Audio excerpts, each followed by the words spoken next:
Afternoon guys, Young Neil from VS Property Strategies, and today's post is about how to be productive and the day in the life of a property developer. Sometimes people think it's a glamorous lifestyle, sometimes it is when you're spending the money that you've earned and worked hard for, but sometimes it's meetings after meetings. So today's been one of those meeting days.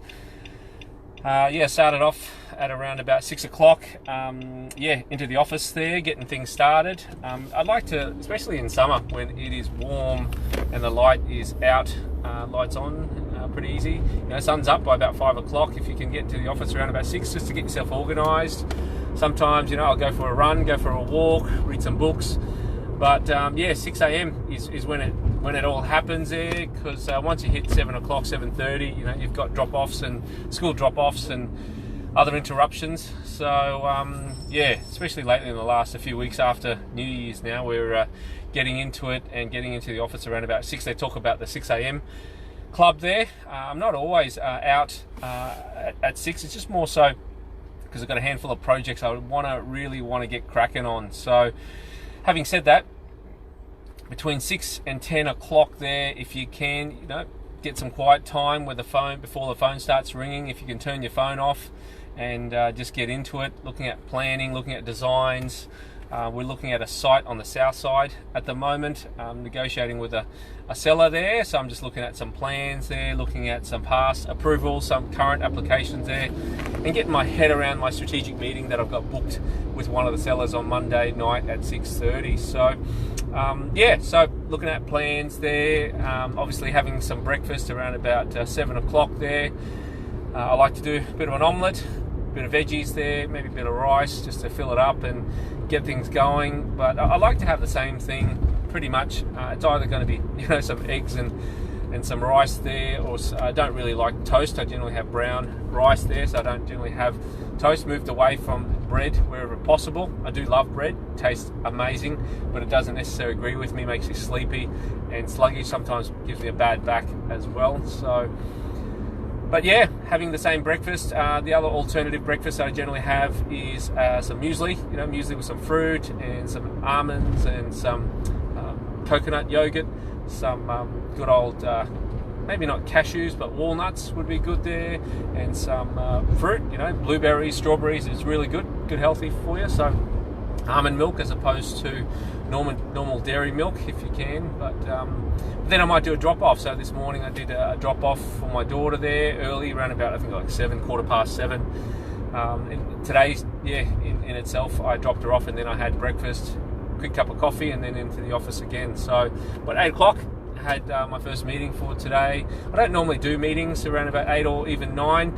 But today was a catch-up day. Last week I was actually sick. I think it was bloody COVID, so Olivia's sick today, which is no good. But last week I was sick, so today's very much been catch-up. This week's been catch-up. 8 o'clock call with an investor. This investor based in Sydney. His name's Ben. Shout out to you, Ben. He sold one of his buildings for the tens of millions of dollars recently, and it settled in December. So congratulations to him and potentially an investor moving forward. So we'll see where that goes. So that was 8 o'clock. Had a quick chat there, and then on to the next phone call was with an agent there. 9 o'clock. Good old Matty from Vision Homes there. Give him a big plug there. Matty's been a friend of mine for a while now. We haven't done a lot of business. We've sold a few properties through his channels, but I refer a lot of my clients to him because he's got a big team, positive guy. He's into fishing, that really helps as well.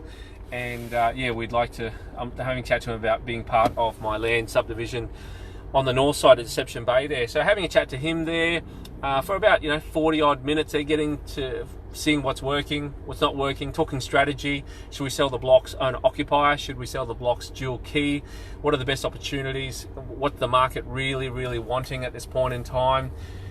And so that's about 9 to 9:45. Look, ideally, I prefer to do face-to-face meetings, especially when you're making strategic decisions. But I've known Matt for a while, and Ben, the other investor, is based in Sydney, so over the phone is usually best. But initially, a lot of time when people start out, they waste a lot of time doing face-to-face meetings and qualifying agents, qualifying investors, and that's where you can save a lot of time, is qualifying them. And it just takes, a couple of conversations to do that, whether it's over the phone, whether it's on email, but generally, before you meet up with people, if you qualify them, it's usually the best way to do that. Go by referral, whether you're looking for a consultant like an engineer or a town planner. When you go by referral, it makes it a lot easier to qualify them. So that was 9 o'clock, having a chat with a real estate agent. We came up with an initial game plan or what to do next. So we're going to continue with that game plan and then pick it up in the next week or so before we decide to list or wherever we go next. So then I had I think it was a 10:30 meeting on the south side with our engineers. We've got an important meeting with council next week. We've got a project on the north side, about 20 minutes from Caboolture there, on 23,000 square metres. It's a site I haven't settled on yet, but it's under contract, and we're in council at the moment with an application for 35 blocks, which is an exciting project, really exciting project there. However, the site does have a handful of constraints. We've got a bit of flooding to deal with. We've got a fair bit of fill, retaining walls. It's not an easy project, but it is an exciting project nonetheless, and very profitable project if we can get that approval through the line. It's not approved yet until it's approved. It's not approved. The site is 2 streets from the beach, which is great, and there's a lot of opportunities there for potentially 30 odd blocks on that. So so I'm really, really excited about that. But my point is, we've got a meeting next Thursday with council around about 1 o'clock.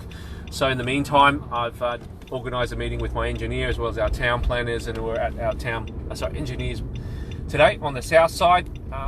Sometimes, like I said, I prefer to do the face-to-face meetings, so that's what it was. We needed to hash out a few things, and Roger and his team there, Jay and Dave, had a meeting there to talk through a few issues, a few ideas and suggestions, because we're at the point where we've been in council now for, call it 6 months, and we've had a few pushbacks from council, which is not ideal. We thought we were solving their problems or solving the problems, but they're still not happy with what we've proposed. So that was at 10:30 to 11. From 11 o'clock onwards, we're on a Zoom with our town planners as well. I do love working with Phil there from Mecone, top bloke, and very, very aggressive. He knows where we stand, so he's very, very aggressive with the policies and is happy to push hard there, and which is really good, because I like to compromise and negotiate and come with a quick solution. But Phil is very much aggressive, and it helps. We know where we stand and we know what we think we should do, and Phil and Emma there put together a great package to be able to smash it out. So that was pretty much 11 till 12 there. Jumped in the car, on the phone again, returning phone calls, and then off to just do a quick inspection at one of my buildings that we're finishing, a mini boarding house there at Richlands there. Hopefully next week when we get access to that, I'll do a quick run through on that one there. I've just picked up an issue. It looks like they put gravel down, but they didn't put any weed mat underneath that, so that's going to be problematic there. I reckon in 6 months I'll have bloody weeds coming through that gravel all around the house, which will be painful. So gravel is a great cheap solution for landscaping. However, if you don't prepare it right and you don't put weed mat down, it takes 2 minutes to put that plastic down to be able to prevent some long-term growth and weeding and spraying and mowing that needs to be done, right? So so that while I was on the south side, I dropped into that house, did a quick inspection, been trying to call the builder. We've been missing each other today, unfortunately. He's been trying to call me while I've been in meetings, so we will definitely catch up with each other. This afternoon at about 1:30, I'll be on the phone to the accountant. We've got a meeting lined up there just to talk about our property strategies, our self-managed super fund, joint ventures, things that we're working on, and tax planning. Always tax planning. I was joking to one of my investors this morning, Ben there, that I work with 3 accountants. My wife is one of them, and we've got 2 other accountants to look after our self-managed super fund, as well as our companies and trusts and all that other jazz. And he said, you're very lucky to have that, but it's intentional. We want to be able to make decisions before we've made, move the money around. Sometimes you move the money around and pay this and pay that, and it doesn't work, and you've got to reverse it. It can be very ugly. So you really want to be doing that tax planning in advance. So yeah, so that's what's happening there. Yeah, so having that conversation at 1:30, and then I'll, because Olivia's sick, I'll be going around and doing the school pickups there at 2:30, 3 o'clock, and got to get the kids off to physios and good old gymnastics and other bits and pieces this afternoon as well. So in summary, what are the key things that I suggest in terms of meetings is definitely have an agenda. You know, if you're going to go into meetings, ideally have an agenda. There's nothing wrong with sending, you know, an email to your real estate agent or an email to your town planner / engineer with an agenda of 3 or 4 questions that you want to discuss. It doesn't mean you can't ask more questions that come up, but at least it leads the direction of the meeting and what you want to talk about and your concerns and what suggestions you might have. So I think having an agenda in advance, even if you send it to them the day before, is good. Secondly is assessing, you know, are you better off doing a face-to-face meeting, or you're better off doing a on-the-phone meeting. On the phone, you can always do it by Zoom. Over the phone, you can still do it by Zoom there. It does save a lot of travel time. I don't, you know, as much as we have an office in the city, I don't travel there much because the parking there is horrendous and not many people work in the city these days anyway. So it's probably more for a leisurely experience to go to the city and have those nice city views from the office. But yeah, working from home works most of the time, 99% of the time. I think the third thing is qualifying your communications and qualifying who you're talking to, so you're not wasting time having meetings that don't go anywhere. So, you know, in the past, especially when I started out and I'd quit my job, initially a lot of my early meetings would be wastes of time. They wouldn't go anywhere. The people who you talk to have no capacity to make decisions anyway.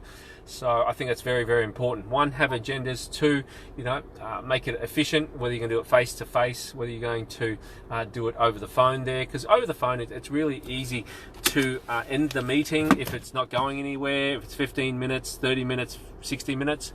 There, generally when you're face to face, you're obliged to stay and talk to them for generally an hour, unless you're up front with them and tell them it's only going to be a half-hour chat.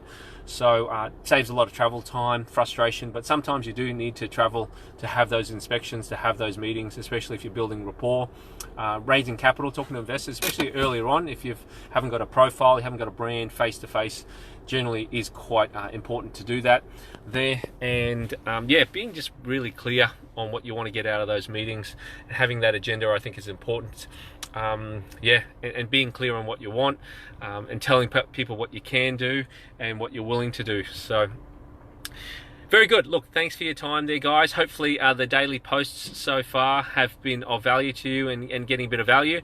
I'm spicing it up and trying bits and pieces over the last few days to yeah, add value to you guys, and hopefully it's of value. Any questions, any comments, any topics that you prefer me to cover or got questions about, feel free to chuck them in there, and we'll catch up with you soon. Hey, catch you later. Enjoy the rest of your day.